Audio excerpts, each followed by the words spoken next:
St. Elsewhere won't be seen tonight, so it can bring you a very special episode of The Gen X-Files. Welcome to The Gen X-Files. I'm Jim. I'm Adam. And today's show is all about Night of the Lepus. Or Lepus. Or Lepus, as they say repeatedly in the movie. Yeah, because Night of the Bunnies probably wouldn't have been as scary. Well, I mean, it was called Rabbits for a really long time. Rabbits is better. Night of the Lepus, nobody knows what the hell it is. 100% agree. Rabbits is a much better title. And they said Lepus because they didn't want people to go Lepus. Lepers? Night of the Lepers? Yeah, Night of the Lepers. Which would have been scarier because lepers with their little parts falling off, scarier than bunnies. The fundamental problem with this movie. Yes. Which all of the movies of this month are staples of my childhood, movies that I used to watch on the afternoon creature features and the Monster Mayhem and all of those little film B-movie extravaganzas that we had on the weekends. And this movie, the big problem with it is that bunnies ain't scary, man. No. There are so many things wrong with this movie, and I get it. If I was like 8 and I saw this, I'd be like, oh my God! I love giant stuff. Giant That's true. spiders, that is true. Giant rabbit, like big things coming to attack.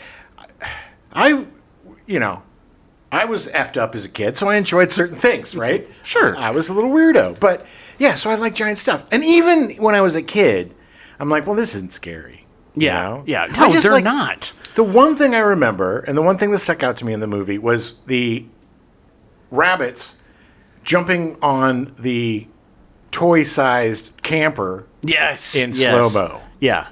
And that music. Or that sound effect, I guess. It's not technically music. It's like they were underwater. It's the only way you knew they were moving. Yeah. It was the only way to kind of make the bunnies just a little bit scary. It was like their Jaws theme. I mean, I don't know. Even that really wasn't scary. Plus, apparently, there are just cliffs everywhere in Arizona. Well, because all they do is jump off of cliffs. Well, to get their prey at them. I'm sorry, but they're everywhere. Yeah, well, yes. That's why it's called Cliffside. The best was at the very end when it was like, obviously they were attacking the town. It was like, here it comes, more cliffs, here we go. Well, they use the cliffs a lot to get the horses and the cows. Yeah. Well, they had to. I mean, bunnies are leapers. They leap. That's why it's called Lepus. Night of the Lepus, because they're leaping at them. Okay, look, this is a B movie. Yeah. It's a B movie with just... I would think that, like, after seeing a little bit of the footage, they'd just be like, look, we can't make this work. This isn't going to be scary. How are we going to do this? You would think that someone would go, rabbits? Scary? Before they even wrote a word. And then they wouldn't do it. It's just... Okay, so, yes. I'm speechless, man. Here's the thing. This movie, I was really hoping, much like Frogs, the first 20 minutes of Frogs, I was like, this is terrible. Yeah. And that movie won me over. Oh, yeah. Frogs totally won me over. Yeah. And a lot of it's the really good acting. This movie is stacked with classic 50s and 60s actors. Great actors that should have, and they just couldn't. They couldn't do it because the script is awful, the direction was terrible, the concept is laughable.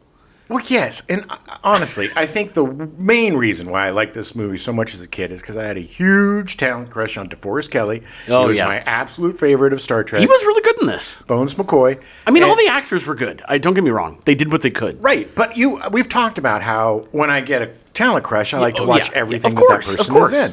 So this was another example of that. I mean, I was never a big Stuart Whitman fan or a Rory Calhoun fan. In fact, the only thing I can think of Rory Calhoun is that awesome Simpsons episode about where they see my vest. Yeah. And he's like, oh, he looks just like a little Rory Calhoun. Yeah, it was funny because when Riff Tracks covered Night of the Lepus, they made reference to the Simpsons. You have to. Yeah. It was funny. That's how anybody... Well, the irony is that Rory Calhoun was in 500 different movies. And also, Rory Calhoun is a super interesting dude. He is. He's really fascinating. He was like... he had a life. He was like Sean Penn in Bad Boys. Rory Calhoun had a very interesting life. Yes, that we will get into. Yes, we will. But again, like I said, this is a movie I loved as a kid. I got this movie and Kingdom of the Spiders mixed up because I mixed up my Star Trekkers, and I thought that... which one is in King of the Spiders? Is it Shatner? William Shatner. Oh, yeah. Okay. So I thought Shat you was confused William Shatner and DeForest Kelley. Well, it's not like I confused William Shatner and Mark Hamill. It's at least they're in the same goddamn show. I know. DeForest Kelley is a much better actor than William Shatner. 50 years ago. I know. Okay. Yeah, fair. You're right. Fair. I'm a kid. I'm allowed to make mistakes. Yeah, there's been a lot of drinking since then. Yeah, there has. Starting at 5. Yeah, well, yeah. As soon as I saw drunk? Night of the Lepus, I got drunk out of my mind. Got drunk on champagne and said, "Here we go, Movies. I'm a giant rabbit." Movies betrayed me. This wasn't good. Did you ask for a giant rabbit costume when you were little after you saw this movie, I did. so you could pretend to be a killer rabbit? So I could play Killer Rabbit. Look, I'm in the movie, Ma. Look. You're not really far off with that. I did dress up. Yeah. In various costumes as I watched television. I know. That's why I brought it up. Thank you for that. You were a weird kid, Most man. famously, the Incredible Hulk. I would turn into the Hulk when he And turned into the Hulk. what was the one where you always had the briefcase? That was, Take the Money and Run. Take the Money and Run. The very popular, Bill Extremely Cosby popular and kids movie. Take the Money and Run. Sidney Poitier and Bill Cosby, baby. Kids love Sidney Poitier. I can't wait to get my toy briefcase. Yes. Oh man, it's a wonder I had any friends at all. Sure, my parents had to pay them. Sure, they did. Probably.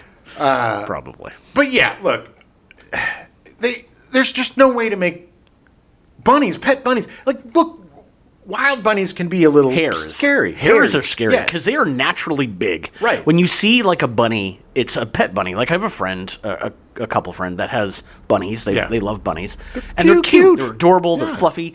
But hares, like wild hares, are big and lean and freaky looking. Oh my god! I rescued wild hare babies. This is really sad. Oh really? So there was this cat that was pulling these babies out of a burrow. Right. And so every time I would grab the cat and I'd grab the bunny and put it in a box because it was going to kill all the bunnies. Right. And these hares were so effing cute, dude. Oh, yeah? We had like 4 of them. Oh, I was probably 6. And we had them in a box, and I was playing with them. I was taking care of them. I was doing everything to make sure that they would live. Mm-hmm. And I remember, like 2 days later, old man comes in. Bunny's dead. What? All of them? Yep, they're all dead.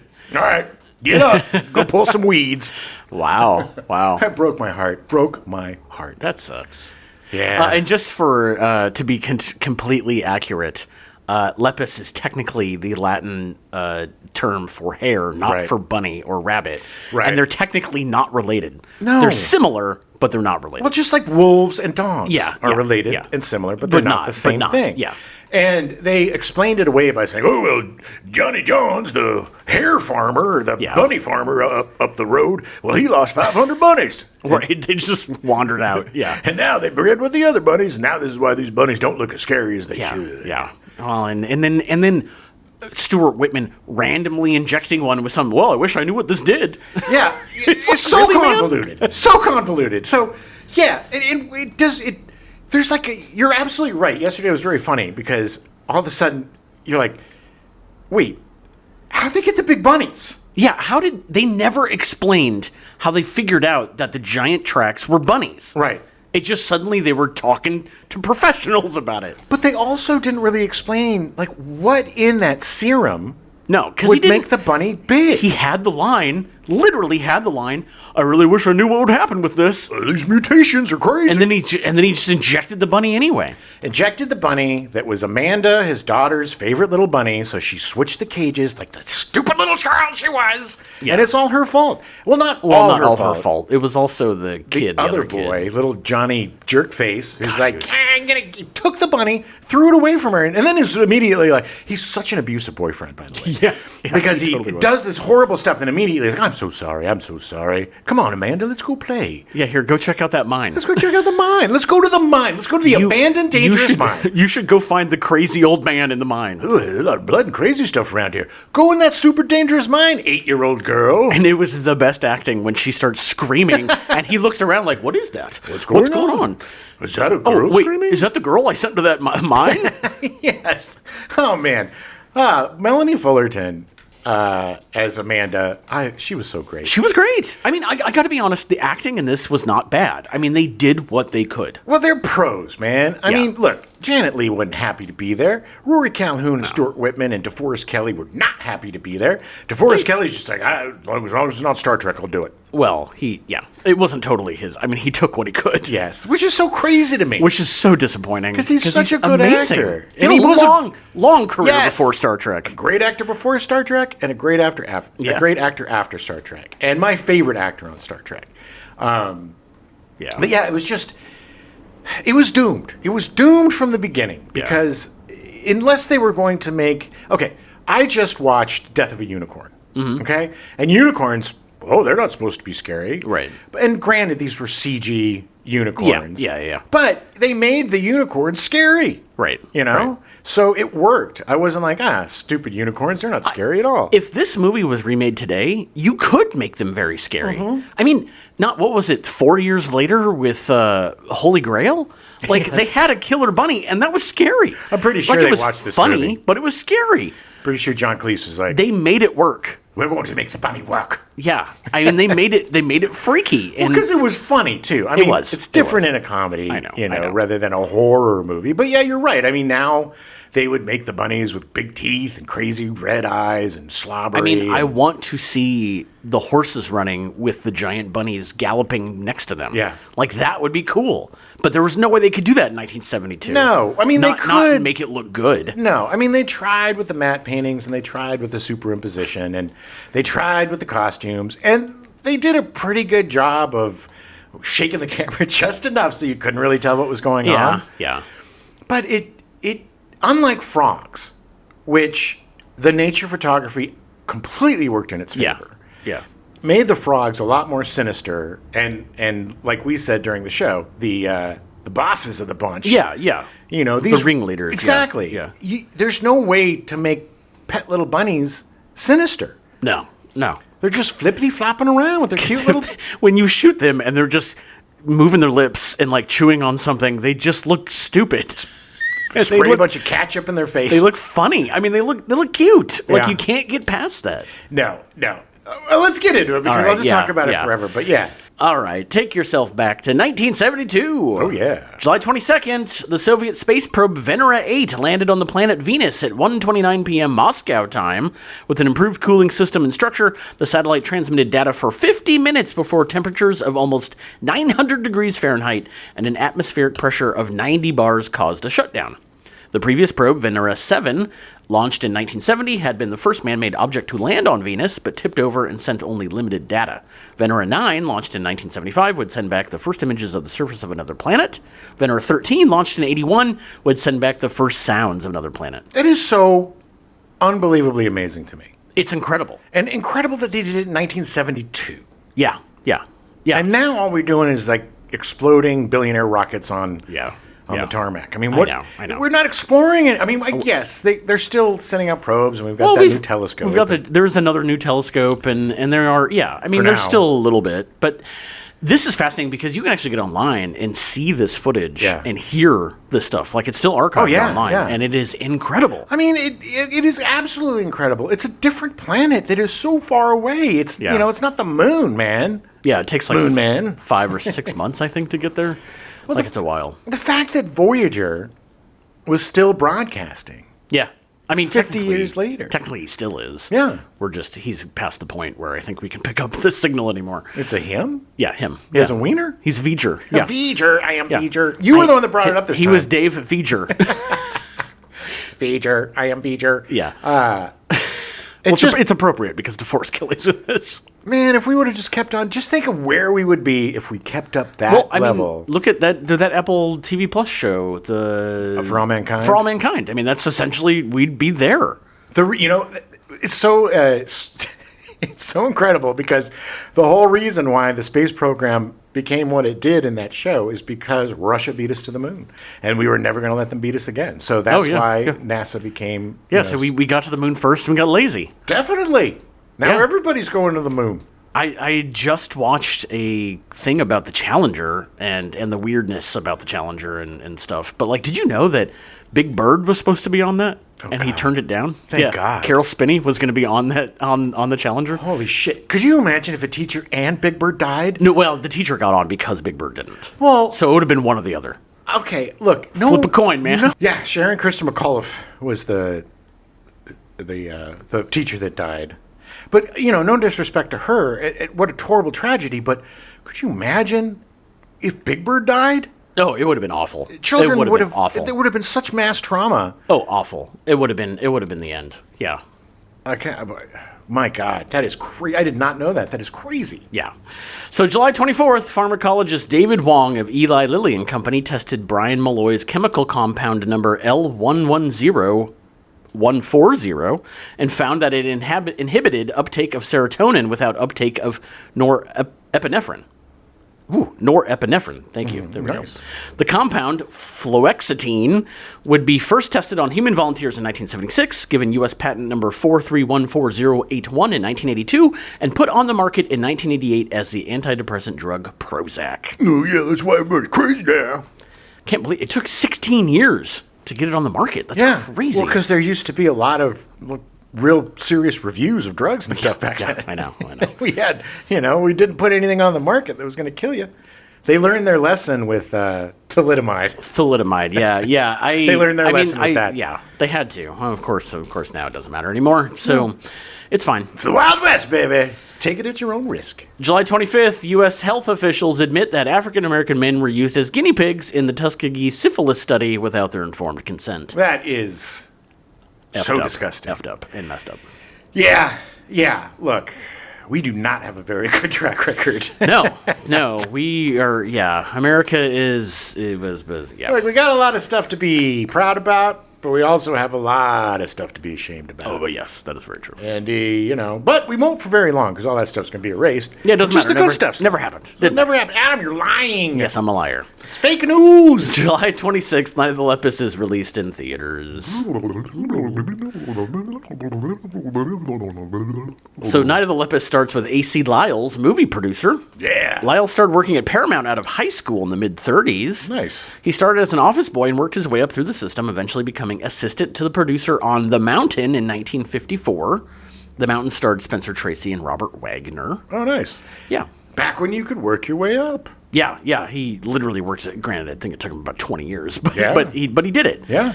The first movie he produced was in 1958 with Shortcut to Hell, the only movie that James Cagney directed. Yeah, see? I directed it, see? Yeah, sometimes actors should not be directors. Oh, no. Did he do a bad job? Yeah, it was the only movie he had directed. So. Maybe it was just so good that he could never top it. That's true. Maybe it was like a Catcher in the Rye situation. Maybe. He would continue to produce movies and some TV when in 1963 Paramount asked him to produce a Western for them.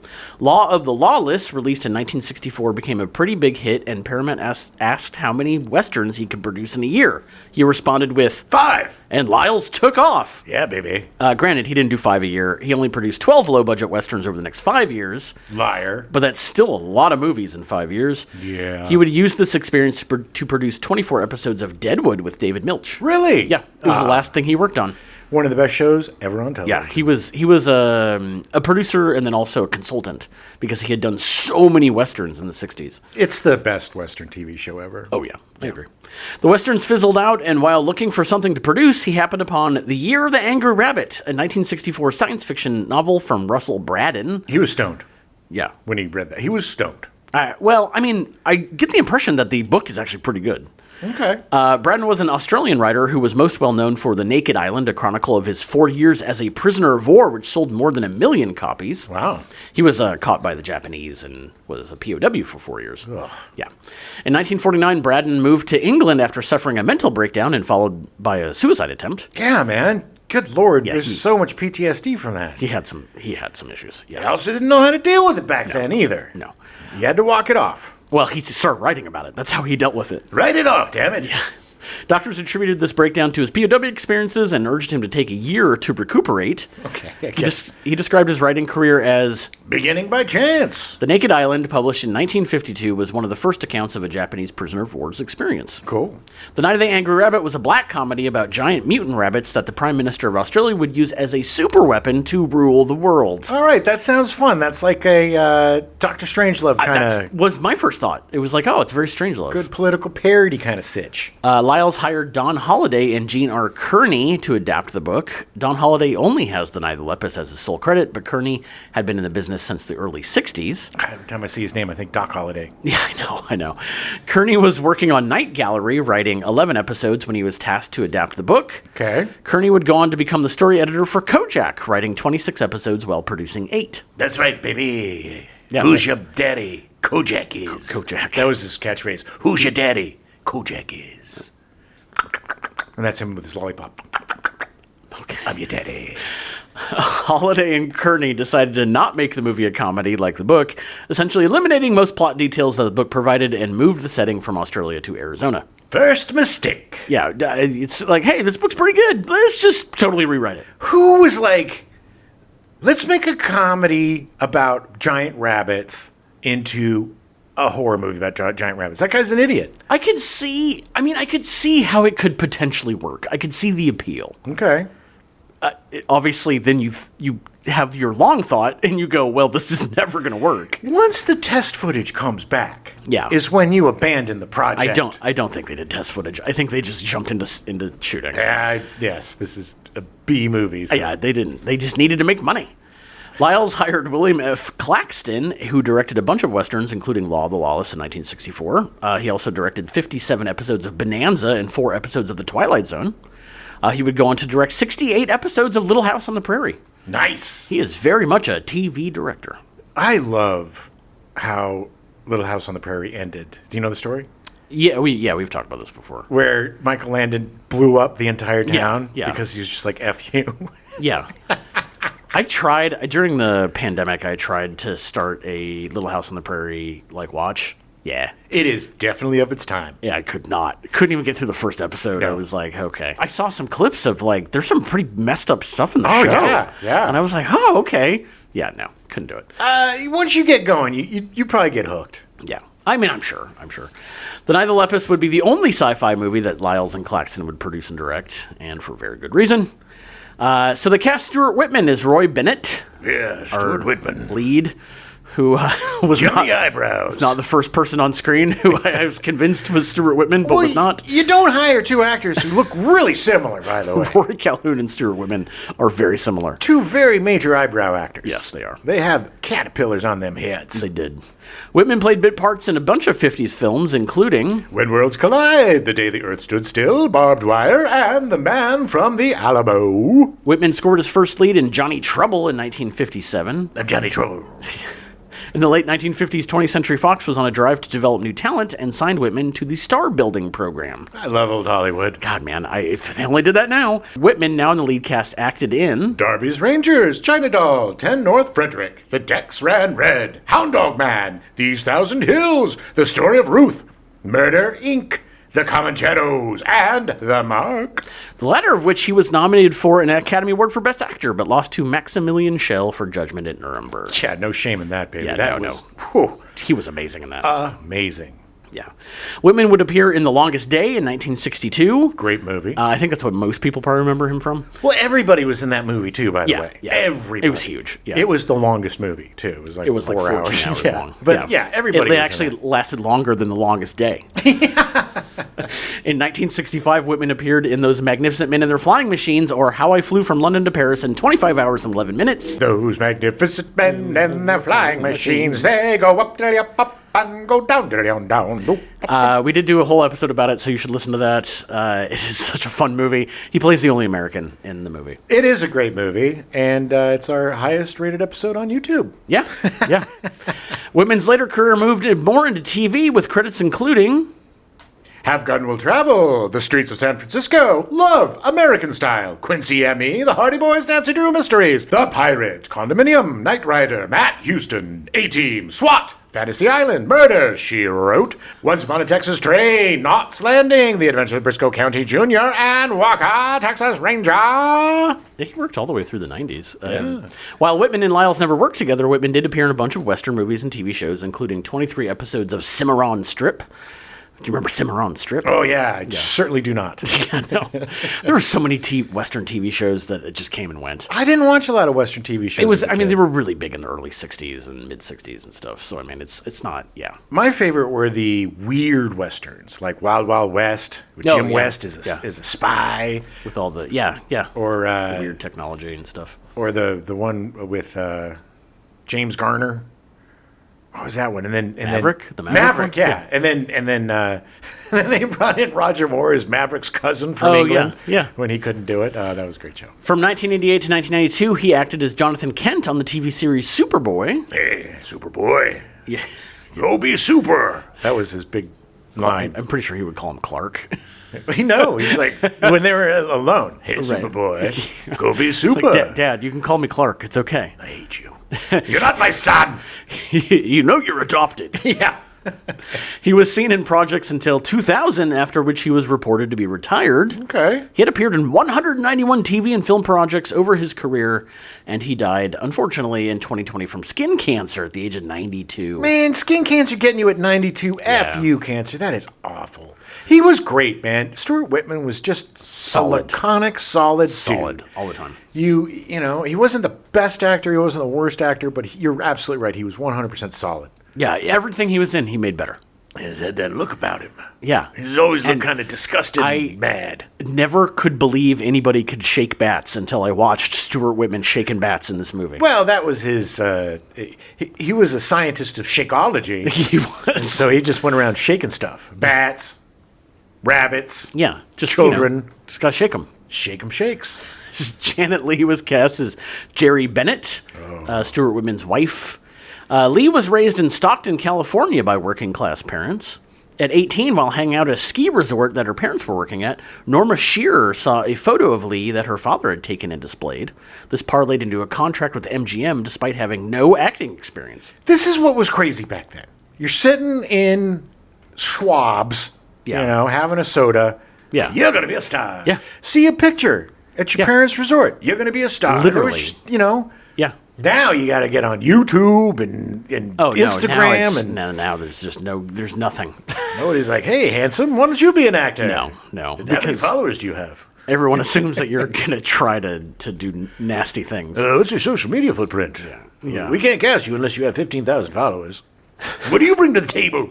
Her feature film debut was the big-budget Civil War film The Romance of Rosie Ridge, released in 1947, playing the love interest of Van Johnson. Was she... Oh, Rosie Ridge is a place. Yes. So she wasn't Rosie Ridge? No, I believe it was a place. Okay. She received top billing with her third film, Hills of Home, a Lassie film, released in 1948. Nice.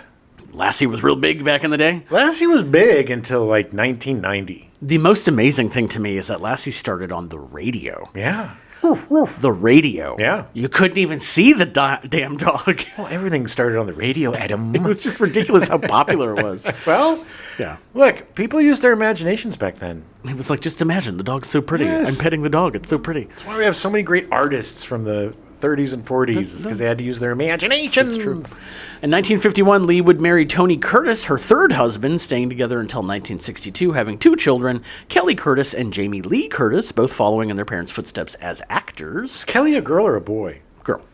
And she's an actor? She is. She hasn't done anything since the 80s. Oh, okay. But she was, I don't think she really did anything big. I mean, Jamie Lee, I think, kind of took off, and that was it. Yeah, took all the cachet. I think Jamie Lee is a better actor, but I don't quote me on that. I don't know. I've never seen. But Kelly Curtis definitely has a credits. Like she's got a career, a resume, yeah, a resume. So Janet Leigh worked with Charlton Heston and Orson Welles in Touch of Evil in 1958, considered to be the last film noir of the initial noir era. Good way to go out. That was Great a movie. film. Great movie. 1960 saw her work with Alfred Hitchcock in Psycho, starring Anthony Perkins. Your favorite movie. It is my favorite movie. She would win a Golden Globe for Best Supporting Actress, as well as getting nominated for Best Supporting Actress at the Oscars, but lost to Shirley Jones for Elmer Gantry. She's really good in that. Yeah, but no one ever talks about Elmer Gantry. They do, actually.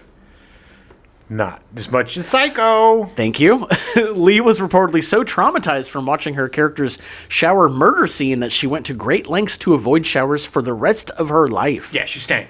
She was a stink. Yeah. She smelled awful. She took baths. That's why there was no real scenes with her and Stuart Whitman, because he's like, she stank. And the little girl, Malia Fullerton, they removed her olfactory sensors. Yeah, so she could. The first pants she was wearing were actually white, and then she put them on and they became striped brown. Yep. You're worse than me. In 1962, while Leigh was filming the thriller The Manchurian Candidate, Curtis filed for divorce. Divorce was finalized in Ciudad Juarez, Mexico on September 14th, 1962. Yeah, because you had to go out of the country to get a divorce. Yeah. It was really difficult to get a divorce back then. The following day, Leigh married stockbroker Robert Brandt in a private ceremony in Las Vegas, Nevada. They stayed married for the rest of her life. It's crazy that she was single for one day. Yeah, well, I'm going to go ahead and assume How did she meet him so quick? He was there. He was their witness. He was just walking by, and she goes, okay, you. Who are you? Yeah. Let's grab dinner and talk about our future. I get the impression that Tony Curtis was also, not faithful. No, not at all. You listen to Jamie Lee Curtis talk about her parents. It was not easy. They were both, egomaniacal movie stars. It took Janet Leigh 4 husbands to finally find the one that she was supposed to be with. Leigh took the starring role in Night of the Lepus because it was shot near her home and meant less time away from her family. Good choice. She also said, I've forgotten as much as I could about that picture. We'll get more into it later, but she did not have anything good to say about this movie. What? Well, why would she? Yeah, I know. Not only is it a bad movie, but she's just relegated to the damsel in distress. But when's Daddy coming? When's Daddy coming? Daddy will be here soon. But I gotta be honest, she still gave it her all in this movie. She was great. Look, Janet Leigh is a pro, man. Yeah. You put her in a Prel commercial and she's going to come out great. Although she wouldn't do it because she'd have to be in a shower. But, right. But, she never gave a bad performance. While filming Night of the Lepus, Leigh refused to allow her 2 teenage daughters to appear in the movie in minor roles. She did not want them to be part of or see a horror film. Irony. Yeah, baby. Look what you did. You forced them into the whole lifestyle. Obviously, Jamie Lee later broke out as a scream queen in Halloween. She did. She would only appear in 5... Janet Leigh would only appear in 5 more movies over the next 32 years. Leigh and Jamie Lee would appear in The Fog, released in 1980, and Halloween H2O, 20 years later, released in 1998. Nice. I love The Fog. Did you? I've never seen it. It's so weird, man. It's John Carpenter, isn't it? Yeah. It's like, it's so great. It's like this small, probably New England town. Yeah, I think it's, And you got Barbara, oh shit, what's her name? Anyway, it's just great. It's like the small New England town and the radio station, and this fog comes in, and within the fog is like a ghost ship. Oh, right. Get ya. And the ghost, yeah. And then they made a horrible remake with Superboy from Lois and Clark or whatever. Oh. Tom Wilkinson or Tom. Oh, did they? Tom whatever. Not Tom Wilkinson. No. That's not Superboy. But it's Tom something was the super guy yeah. from not Lois and Clark. Superboy from Superboy or Superboy? Smallville. Small boy. Tom Welling. Tom Welling. We got there. Small boy. But I think he starred in the awful remake of The Fog. But the original John Carpenter's Fog is really fun. Yeah. Leigh had her Broadway debut in 1975 with Murder Among Friends. She wrote 4 books between 1984 and 2002, 2 of them being fiction novels and one about the making of Psycho. Very cool. Have you read the Psycho one? No. There's been so many books about Psycho. Yeah, but this is the one by the lady. I have a book about Alfred Hitchcock that talks about it. Did she write it? No. Well, I'm going to get you this. She wrote 4 books. Did you not just listen to what I just said? No. Okay. I'm not even in the room. I know. I'm AI. Her last film was Bad Girls at Valley High, a direct-to-video teen comedy starring Julie Benz, Monica Keena, Nicole Bilderback, Jonathan Brandis, Janet Leigh, and Christopher Lloyd. It was funny. It was actually a funny movie.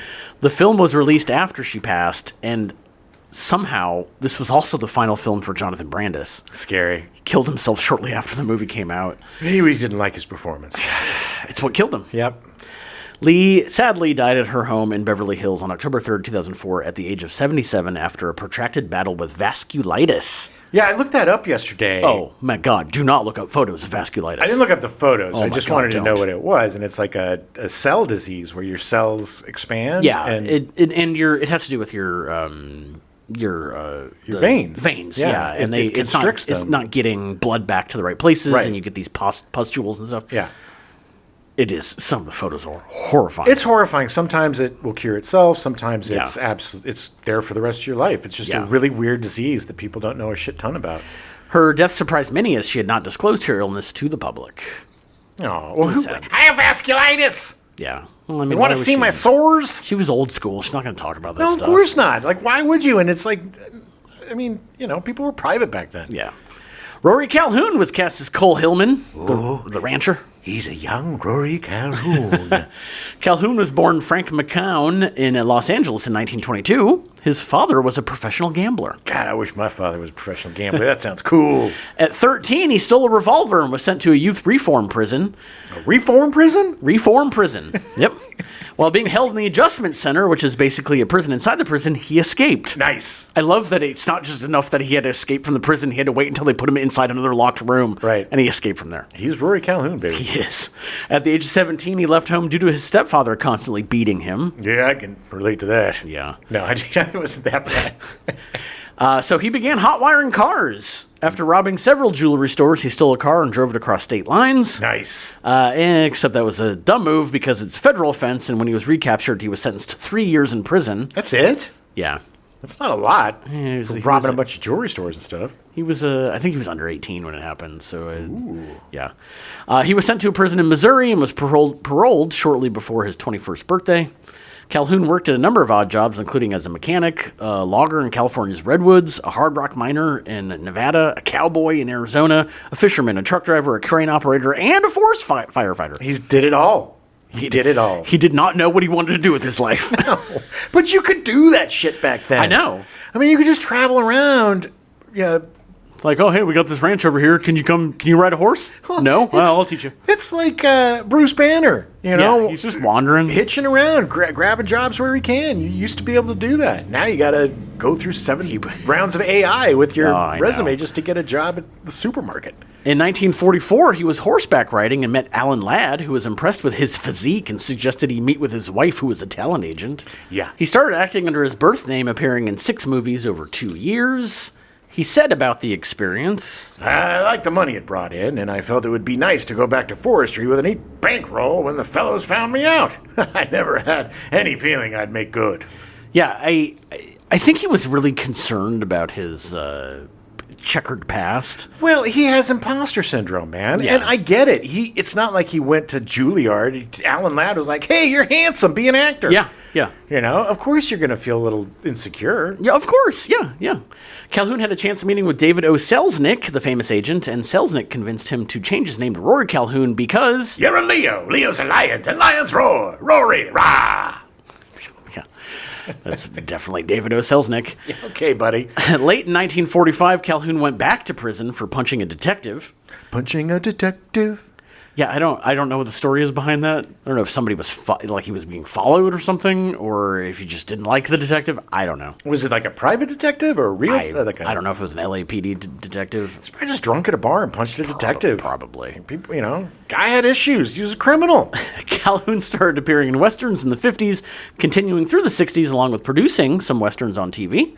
Along with Night of Lepus in 1972, Calhoun would star in Motel Hell in 1980, playing the hotel manager that harvests people to make sausages. I love that movie. We are going to cover Motel Hell at some point. Definitely. Oh, the people that were just buried up to their heads because they were being preserved for sausages. Yeah. Got to get cured, otherwise what's the point? Oh, God, I love that movie. I wish we watched that. Instead of Night of Lepus. I kind of wish we had too.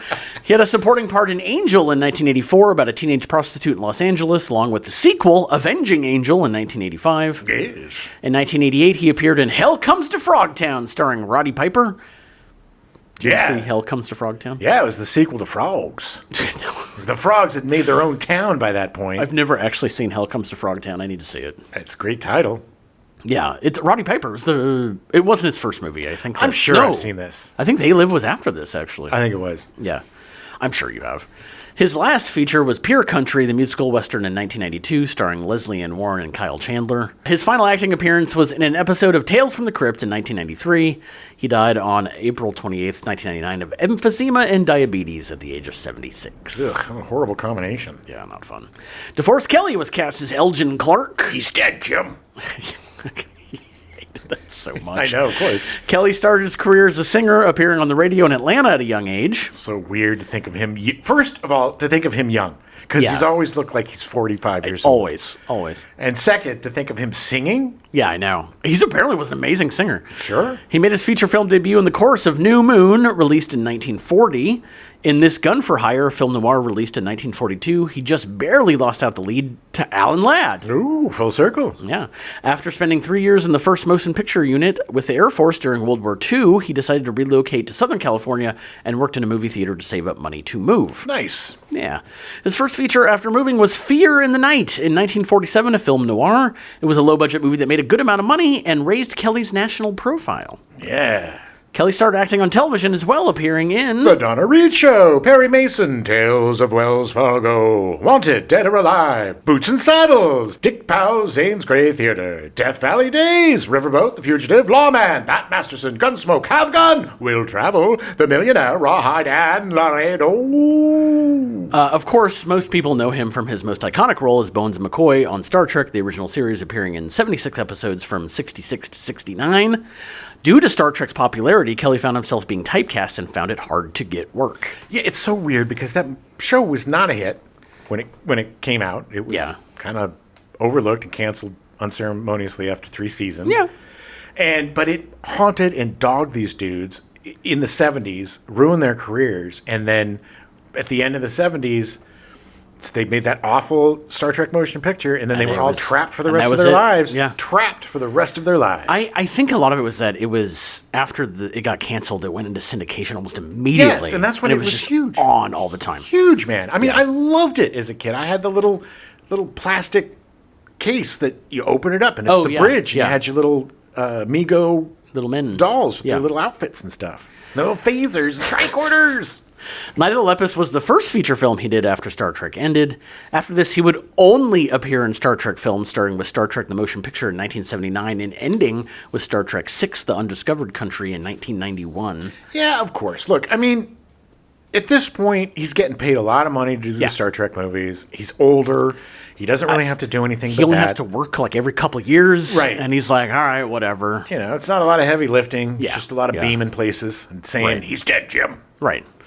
Kelley was diagnosed with stomach cancer in 1997 and died on June 11th, 1999, at the age of 79, attended by his wife at the Motion Picture and Television Country House and Hospital in Woodland Hills, Los Angeles. Oh, my God. Stomach cancer is so painful. Awful. Kelley's biggest fear was that the epitaph on his tombstone would read, "He's dead, Jim." Which it did not, but unfortunately, People magazine, literally the title of it was, "Sorry, we can't help ourselves, he's dead, Jim." Because they're assholes. F you. This guy's deid, man. Yeah. It's not a joke. No. They thought so. Well, that's horrible. And look, I get it. It's like if Steve Urkel killed somebody and then they were like, "Did I do that?" Yes, he did. Yes, he did. Yes, he did, and now he's dead. But it's so tasteless. Tasteless. Paul Fix was cast as Sheriff Cody. Oh, Sheriff Cody. Old Sheriff Cody. Following the United States entry into World War I in April 1917, Fix joined the National Guard after having just turned 16, initially serving at Peekskill, New York. After 3 months of duty there, he went AWOL and enlisted in the U.S. Army. Nice. He's like, this isn't hard enough. I'm doing I want a challenge. After serving at Fort Slocum for 3 months, he went AWOL and then enlisted in the U.S. Navy and was stationed in Providence, Rhode Island. Like, what do you do? How do you, like, it's like, well, he's gone. Well, now he's in the Navy? Like, what do you do with that? That is bizarre. I mean, does the Army just go, well, all right, whatever? I've never heard of anybody going AWOL from one armed forces to the other. It's just like he couldn't find the fit. I just like these uniforms. I need something a little beigeur. National Guard wasn't enough. Army was too much. Navy just right. Yeah. I look good in white. Maybe he decided he didn't want to actually try to murder people with a gun. I don't know, man. Or he learned about the foxholes and the trenches, and he was like, I'm not going to die in this crap. Yeah, he was probably like, well, Navy, you're kind of away from... I mean, to be honest, my dad, when he got his third notice, and he was living in San Diego, when he got his third notice to join the Army during Vietnam, he was like, F that, I'm joining the Navy. Yeah. Because he's like, I'm not going to go over and kill anybody. Yeah. And he ended up being on an aircraft carrier for 6 years. Yeah, no, that's a smart move. Yeah. And you're 16, by the way, at the time. You're not making good decisions anyway. No, he's just going flitting around. While serving in the Navy, Fix was recruited to perform on stage in a Navy Relief Organization production of the comic opera HMS Pinafore. Nice. I am the very madam of the Major General. Wow, that was good. Following the war, Fix became a busy character actor who got his start in local productions in New York.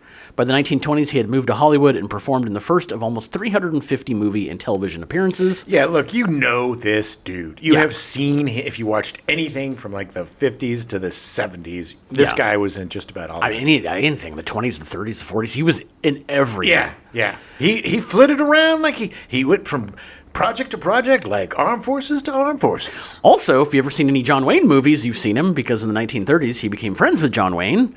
He was actually John Wayne's acting coach and eventually appeared as a featured player in about 27 of his movies. Well, yes. Speak a lot better than I do. Why don't you become my acting coach? Nothing I can do there, buddy. You're on your own. It's just constantly, you're doing great. You're doing great. Great job, Duke. Good job, Duke. Notable roles for Fix include Giant in 1956, starring James Dean, playing Elizabeth Taylor's father. Yeah, he was great. Which I very distinctly remember him in that. To Kill a Mockingbird in 1962, playing the presiding judge. Yes, definitely remember him in that. That is the best adaptation of a book, in my opinion, ever. I would agree. Pat Garrett and Billy the Kid in 1973, directed by Sam Peckinpah, starring James Coburn, playing a New Mexico rancher. It's a great movie. Peckinpah's so good. Yeah, baby. He was the grandfather of ultraviolence. Oh, yeah.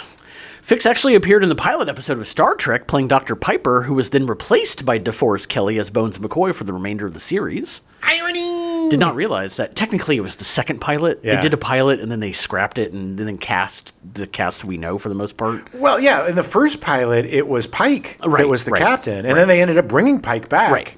And reusing the footage from the pilot in the whole, like, Pike...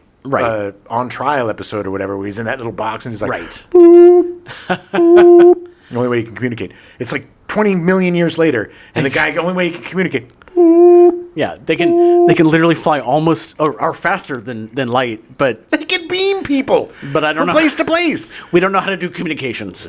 We kind of dropped the ball with that one. He also had a long career in TV, appearing in 5 seasons of The Rifleman from 58 to 63. He would make appearances in The $6 Million Man, The Rockford Files, and Battlestar Galactica. He had that face, baby. He was perfect for 70s TV. Oh, yeah. His final appearance was on an episode of Quincy M.E. in 1981, and sadly, he died of kidney failure on October 14th, 1983, in Los Angeles at the age of 82. And went back on Quincy M.E., but played a corpse. It was his wish. I'm trying so hard not to laugh at that. But yes, that was good.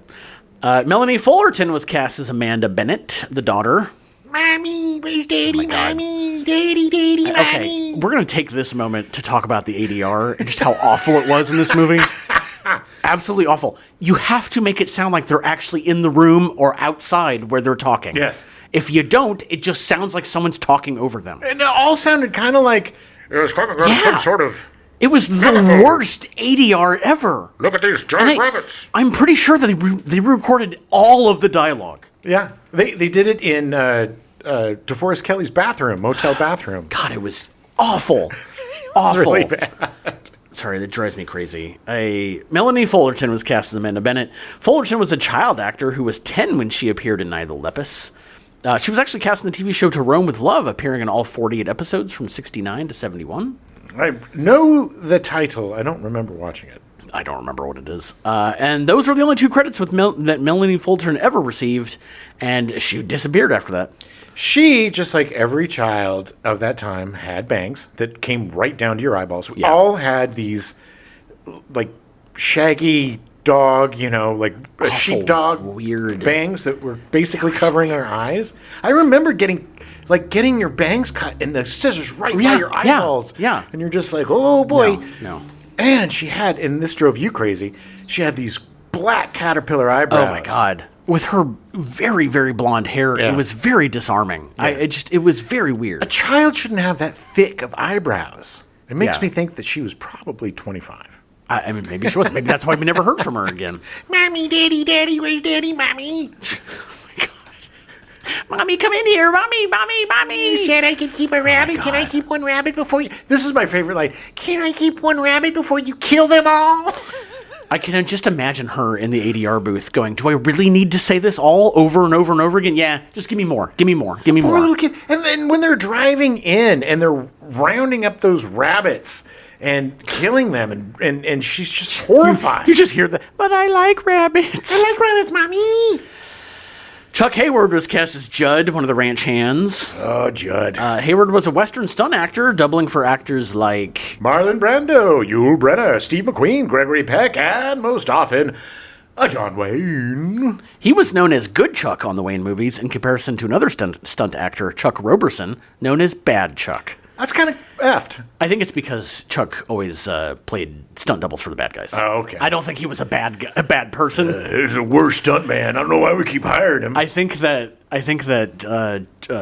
Chuck Hayward was always doubling for the good guys. Well, yeah. If he was for John Wayne, then I mean, of course. Yeah, I don't think, I want to believe that Chuck Roberson wasn't an asshole. Movies that Hayward appeared in include High Noon, The Searchers, The Alamo, Spartacus, The Man Who Shot Liberty Valance, The Rare Breed, True Grit, Chisholm, Rio Lobo, Joe Kidd, Blazing Saddles, The Longest Yard, Rooster Cogburn, and Airport 77. Hayward retired from stunt work in 1981 at the age of 61. Okay. And he still acted. He kept acting until 89. Sadly, in the early 80s, his two young boys were caught in a forest fire. His wife's best friend tried to save them, and all three of them ended up dying. Oh, man. Guilt City. Yeah. His marriage doesn't seem to have appear to have survived the tragedy either. They got divorced the year after. Oh. Sadly, he died from Hodgkin's disease on February 23rd, 1998, at the age of 78. No. Yeah, his two boys, I think they were like 10 and 12. That is horrifying. Awful. And dying by fire. My God, man. Awful. And the best friend. It's like if I went to save your kids. Yeah. You'd be happy that I died, but you'd be bummed. Well, you'd probably be not bummed about the kids. It'd be a good day for you, probably, I would think. Well, apparently I'm bad Adam. That's Badam. Yeah. William Elliott was cast as Dr. Leopold. Oh, yes. The one minority in the whole movie. Yes. Well, at least they made him a doctor. Yeah, that's true. Elliott is best known for his recurring role on Bridget Loves Bernie in 1972, the sitcom about a Catholic woman marrying a Jewish man starring Meredith Baxter and David Burney. I don't understand their popularity. Meredith Baxter and David Burney, because they were hugely popular. I remember Meredith Baxter Burney from the 80s and sitcoms in the 80s. Well, she was in Family Ties. That's right. That's Family Ties. Well, she was fine, but her husband, I don't know. It was just weird. There were all these couples, acting teams back then, and it was a thing. I didn't like it. Elliott appeared in 13 of those episodes. He was also a jazz musician, playing drums on a number of albums in the early 60s. Nice. In 1974, he opened a recording studio in Los Angeles. He was married to Dionne Warwick twice, divorcing her twice. It was really weird. They got divorced in 1964, and then 2 months later got remarried. There's a lot of couples that are on again, off again. It was weird. It was like Richard Burton and Liz Taylor. Didn't they get married 2 or 3 times? At least twice. Yeah. On September 30th, 1983, sadly, Elliott died of a heart attack at the age of 49. Back then, man. Yeah. People were smoking and drinking. Yeah. Eating lots of red meat. And he was he had a very long jazz career before he ever became an actor. Yeah. So what are you saying? He was a drug addict? Like no, all I'm just the saying jazz guys? Yeah, there's a lot of drinking and smoking, like you were saying. I'm teasing you. I'm agreeing with you. Robert Hardy was cast as Professor Dirksen. Is this the dude in the wheelchair? The wheelchair with the most amazing hair ever. He had a little dollop. It's like if hair came in a. It's like if hair came in a whipped cream can. Yeah. And they just went whoop, gave him a little whipped cream dollop right on. So insane. It was so insane. I felt really bad making fun of him because he looks like a man baby. It was weird. Shave that off, dum dum. You are not. We kept saying. Never did. We said he was buying a toupee in the installment plan, and it was just like bit by bit. And by the end of the year, I'll have a whole head of hair. Oh, I felt so bad for him. But I looking at pictures of him, I did a really deep dive on Robert Hardy. Really? Oh, yeah. He was fascinating. But pictures from when he was older, he never got rid of it. Really? It was there forever. That was his thing. Yeah. He was well known in the Midwest and Arizona as a radio and TV broadcaster. I could see that. He was known as Uncle Bob Hardy, started as a country music singer, and at one point in Bloomington, Indiana, drew 35,000 people to see a public appearance of his Old Western Ledger show that aired on WTTV. Anybody who calls himself Uncle, I'm suspect. Yeah. He also, was it Bobby Pickett that did Jingle Bell Rock? I think it was Bobby Pickett. Anyway, he had a couple people because of his broadcasting career. He actually started a bunch of people's careers. Oh, nice. Yeah, it was the Jingle Bell Rock guy. I want to say it was Bobby Pickett. He was director of broadcasting for 20 years at KAWC Radio in Yuma, Arizona, which he actually founded in 1970. He's like my dad. Yeah. My dad founded all sort of radio stations. If my dad lived, it would have been him. Yeah, as long as he didn't have that weird dollop of hair. No, he was fat. My dad was a big man. But he had hair. He was too young to lose his hair. He died very young. That's true. Hardy only appeared in one other film, his feature debut in 1971 with The Animals, a Western about a woman who gets revenge on the 5 men who raped her with the help of an Apache. Yeah. That seems pretty deep. Yeah, it was 70. That's like 70s, early 70s. They were going after like. It was a Western. It was like it was in the Western. same area, but like it was it's available on YouTube. I almost watched it yesterday. Yeah, just to see his little dollop. It was weird. Sadly, he passed away on January 5th, 2016 at the age of 89. No. He had been retired for like 20 years by that point. I read the KAWC radio did a whole obituary, did a 10-minute bit on him after he died because the studio center is actually named after Robert Hardy. Well, it's nice that they've listed Robert Hardy as Professor Dirksen and then Bob Hardy as Professor Dirksen. Was this from the remake? No, there was no remake. Google sucks. So, principal photography took place at the old Tucson Studios in Tucson, Arizona, a site well known for its use in Western pictures. Oh, it must have been so hot. I've actually visited the old Tucson Studios because my grandmother lived in Tucson. So I used to, every time we visited, I would go to the old Tucson Studios. They had like Western shows and stuff. It was fun. Very fun. Yeah, I've been there too. I went with the old man on a road trip, and then I went with Laser Tag Larry, I think. Sadly, I think sometime in the 2000s, the whole area burned down. Oh, no. Yeah, it was bad. I don't think they ever rebuilt it. Filming commenced at the end of January 1972 and concluded in early March. Claxton was a Western director, and while directing Night of the Lepus, he applied the same techniques used in his other films and declined the use of standard horror effects that would have enhanced the atmosphere, such as canted camera angles, dark shadows, and eerie music. Yeah, he just didn't shoot it like a horror movie. No, he shot it like a Western, and that's why the little bunnies look like they're all on a cute little... It's like a cute little bunny stampede. They relied way too heavily on slowed down footage of bunnies. Undercranking the bunnies. Yeah. And, they needed either more models or more costumed bunny killers. Yes. They should have had them all just be guys in bunny suits. They're mutated. Mutate them. Janet Leigh said that Claxton wasn't the ideal director to bring the script to life, and the film failed in part because it was impossible to make a bunny rabbit menacing. Correct. The domesticated rabbits differed greatly in appearance from the wild rabbits that were plaguing the Southwest at the time. Yeah. I mean, there was like a plague of rabbits in Australia. That did happen. And there was, in the Southwest in Arizona, there was a booming population of hares. But no, in Australia, it was a billion times worse. It was crazy. A billion times worse. Poor little bunnies. In the movie, this was explained by stating that they were descended from recent rabbit farm escapees, as Jim said at the top of the show. We fooled them. Yeah. Problem solved. We'll set a line. It's fine. To depict the rabbit attacks, a combination of techniques were used. For some scenes, the rabbits were filmed in close-up, stomping on miniature structures in slow motion, which was fun to watch. Yeah, I like that. I mean, I loved it as a kid. For attack scenes, they had ketchup smeared on their faces. Which looked like ketchup smeared on their faces. It looked like the bunnies just finished eating fries. Constantly trying to lick their chops. For others, human actors were shown wearing rabbit costumes. Which it's so obvious. Well, the one thing that he did, or the editor did correctly, was they like half a second. Yeah, it was very short, but it was still really obvious. 100%. Because you could see the tag made in China. It was suddenly like, why do those rabbits have such long legs? Yeah. Their legs are so long. They just used like those crappy Easter Bunny costumes. Probably. They just dirtied them up. Yeah. All right. Originally titled Rabbits, MGM changed the title and avoided including any rabbits in most promotional materials to try to keep the featured mutant creatures a secret. Yeah, because if it got out, people would be like, what? That ain't scary. I'm not going. Which the irony is that the trailer, it was really obvious they were rabbits. Yes. They just kept showing eyes, close-ups of eyes, and it was like, okay. Night of the Lepus. Called Night of the Lepus. I mean, it's so stupid. Except they said Night of the Lepus. Night of the Lepus.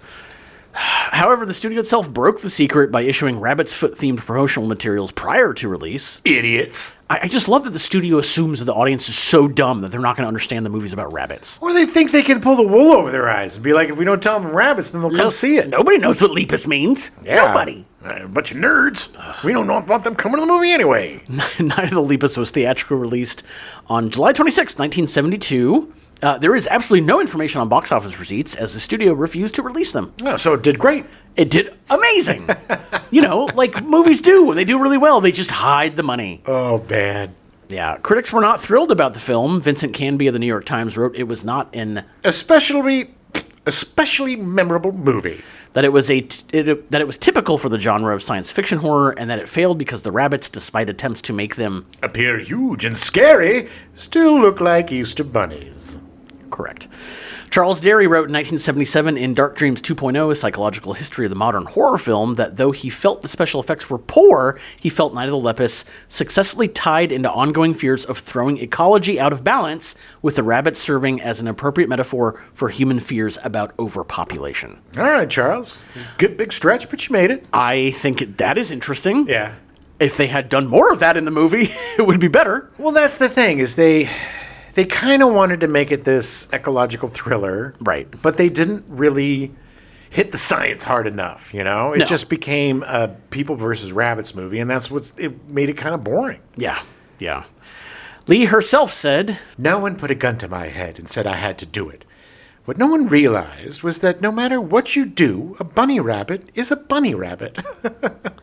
A rat, that can be menacing. So can a frog. Spiders and scorpions or alligators. They could all work in that situation, and they have. But a bunny rabbit? How can you make a bunny rabbit menacing?" It's funny because she literally described frogs. Yes. Well, she probably saw frogs. Probably. She was probably auditioned for frogs. Why was I not in that movie? Why was I not in frogs, and why was I in Lepus? Probably didn't want to spend time in Florida. Who does? Yeah. Yeah. So she's absolutely 100% right. I mean, I just love it. She's so dead on. Well, they should have known that. I mean, watching the movie, they could have done weird camera effects or done something to kind of menace up, or even make thunder and lightning, somehow just give some bit of dread or Well, they tried. They tried, but they tried in post. They tried to fix it in post. It just didn't work. No. I mean, they Jaws copied them because they were like, oh, I like. It's like, oh, that's announcing the rabbit's coming. Right. We need something to announce the shark. Yeah. Hey, well, there you go. One positive thing about Night of the Lepus. Oh, look, It is fun to watch this movie because it is one of those ridiculous movies that is fun to watch with friends. You have to watch it with somebody else. Yeah. If you watch it alone, you're going to fall asleep. Yeah, probably. I'm sorry. This movie, I wanted it so bad to win me over, and it just did not. Well, it didn't ever commit to one side or the other. It was just all over the place. And poor Janet Leigh, her and Amanda Bennett were just damsels in distress the entire time. There was no real character to her part. I mean, there was 25 minutes of the movie where they were just gone. It was like they were in that camper stuck in the soil, the sand or whatever, and then all of a sudden it was nighttime and they were still working on it. Still digging it out. It's been like 5 hours. What are you doing? Come on, lady. Yeah, there was a lot of plot holes, but it's a silly, weird movie. It's fun to watch Amanda Bennett and that little boy because they're so stupid. I mean, the actors are good. Like Stuart Whitman's good, Janet Leigh's good. Rory Calhoun's good. I wanted to like this movie more than I did. But they couldn't ever rise above the bunny problem. Yeah. Ever. Because you shot cute bunnies. Slow motion just makes them cuter, not menacing. Right. It's just like, oh, look at these cute bunnies flopping around. Yeah. And then when they kill the bunnies, it's just so ridiculous with the ketchup and when they were in the house, they're down in the basement. All the protagonists are in the basement, and the bunnies are flopping around up in the house. And they're like, "We're just going to shoot through the ceiling. Yeah, let's just shoot through the ceiling," ignoring the fact that if I keep shooting through the ceiling, the giant bunnies might make it collapse. Yeah, it's just exactly. There was not any. The fact that they went into the bunny lair and nobody was armed or anything. What? Well, they brought dynamite. Well, yeah. But nobody, God, this movie just, the more we're talking about it, the more I'm getting annoyed I'm getting. Yeah, I can tell. It could have been so good.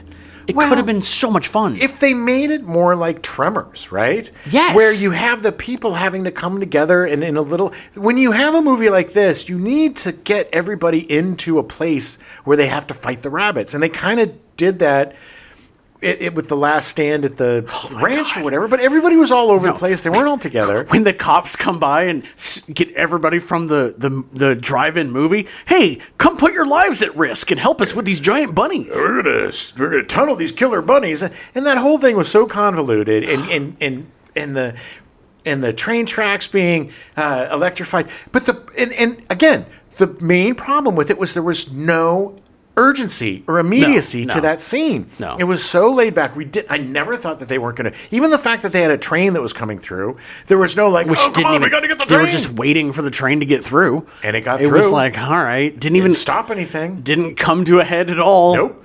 Just 5 minutes of bunnies getting fried. We need an extra 2 minutes on the running time of this thing. I'm pretty sure that the original cut... I remember reading this somewhere, that the original cut had so much more of the slow motion bunnies. Oh, really? And they had to cut it way down because they realized that people were bored out of their minds. Well, because it's not scary. They're bunnies.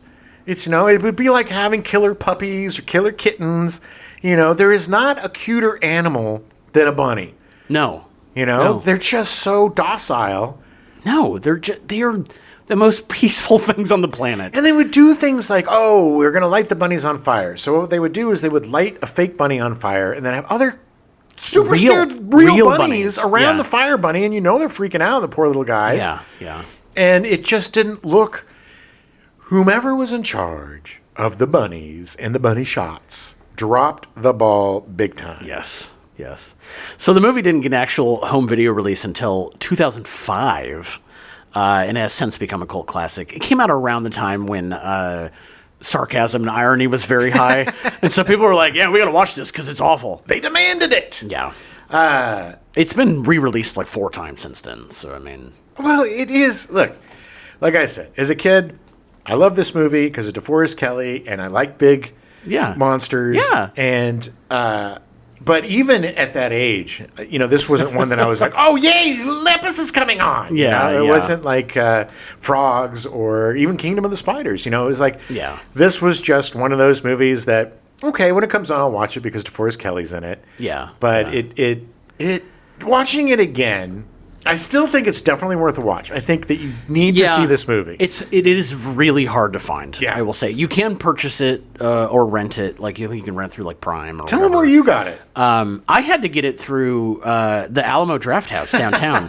They have a video like rental thing that's like 44,000 titles. Good Lord! And you can rent DVDs from them for free. Yeah. And I just by chance was down there and was like, well, I wonder if they have it because we were going to watch it on Tubi, I think, or something, or Plex, but it was going to be like 40 minutes of commercials, and I was like, I don't know if I can do that. Yeah, that's a lot. It's a lot. And I'm glad because it looked really good. The DVD quality looked really good. It looked great. Had the trailer and stuff on it. But definitely if you have, it was called Video Vortex down, at least here in LA.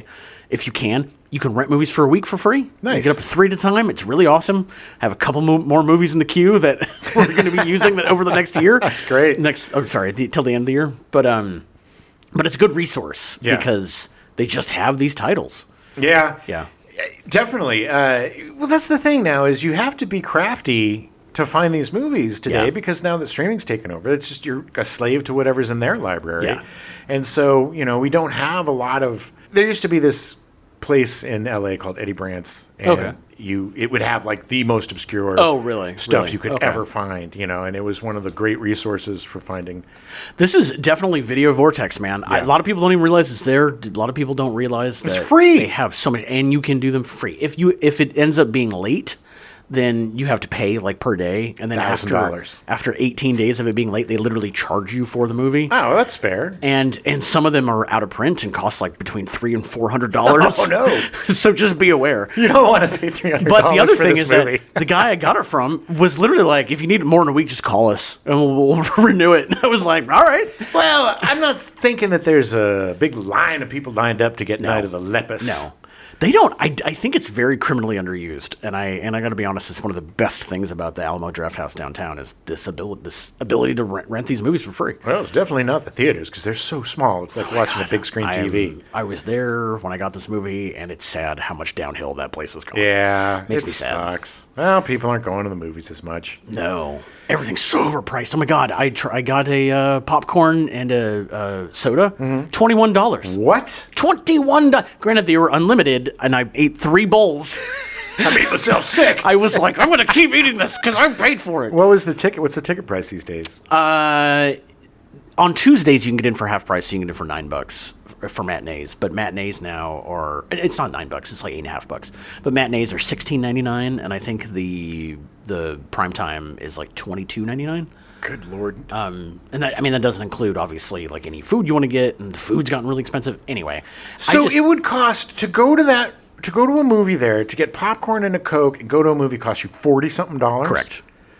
For a matinee. For a matinee. Yeah, if you're going to a later movie, it'd be around like $50. And that doesn't include tax and tip and stuff. Like, it's, Well, granted, too, this is a different kind of movie theater. It's one of those where you can order food and stuff. It's more of an experience. And they do a lot of, they don't just do modern. They do a lot of like classics. Revival. They bring back stuff and all that. And I found out that they have a $29.99 like a month. You can see as many movies as you want for $30. And I was like, okay, like that's a good deal.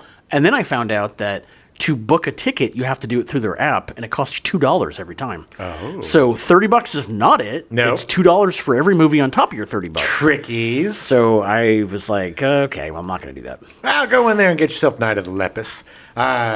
You can totally go to Video Vortex, the rental place, and not see a movie and get whatever you want. It doesn't matter. If they're open, you can do it. That's awesome. That is a really cool resource, and it's a really good tip. Yeah, a lot of obscure stuff. Are they national?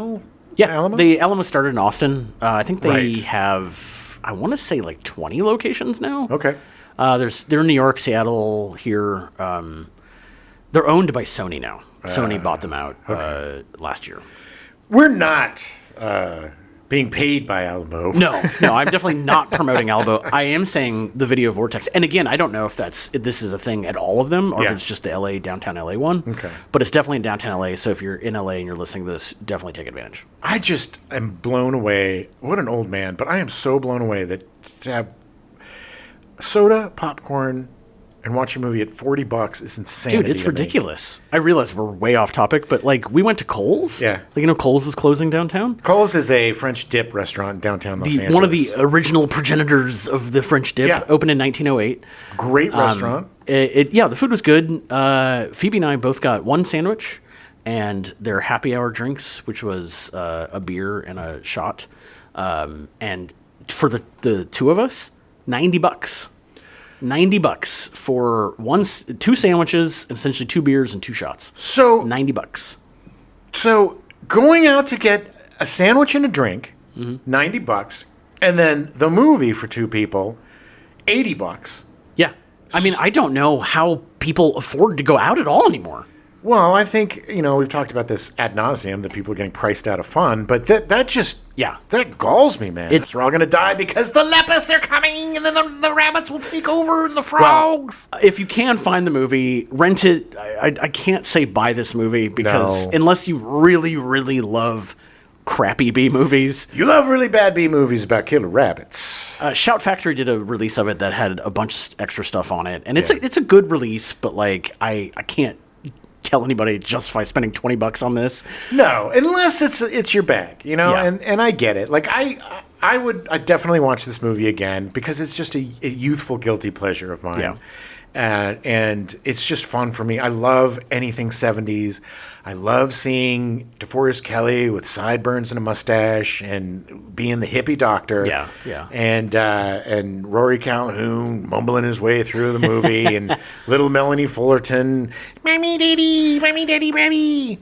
Well, we'll be back next week, probably with a movie that's even worse. Oh, baby, but at least we got the shats. So, yeah, I mean, if you got a chance, if you see it, if it's thrown on your afternoon movies, or you go to Alamo, or you have a way to see it, definitely see Night of the Lepus. It's a really fun, stupid C movie, I would say. Yeah, it's definitely not even a B movie. And look, you got Janet Leigh, Rory Calhoun, Stuart Whitman, DeForest Kelley, Paul Fix. They're all giving it their best. They're doing what they can to save this piece of crap. And, sometimes it's fun to watch really good actors struggle in really bad material. Yeah. All right, we'll see you next week. The rabbits are coming to kill us. Welcome to the Gen X Files. I'm Jim. I'm Adam. And today's show is all about Night of the Lepus. Lepus? Shit. I mean, we could say Lepus because that's how they say it. No, but fuck them. I mean, even the trailer says Lepus. But I was going to say lupus. You were going to say lupus, which is neither correct in any way. I know. It's a wolf.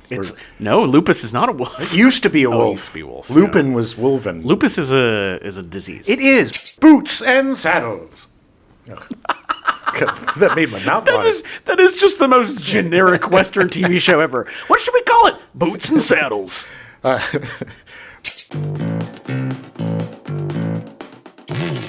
We now return you to your regularly scheduled programming. Fantasy Island, already in progress.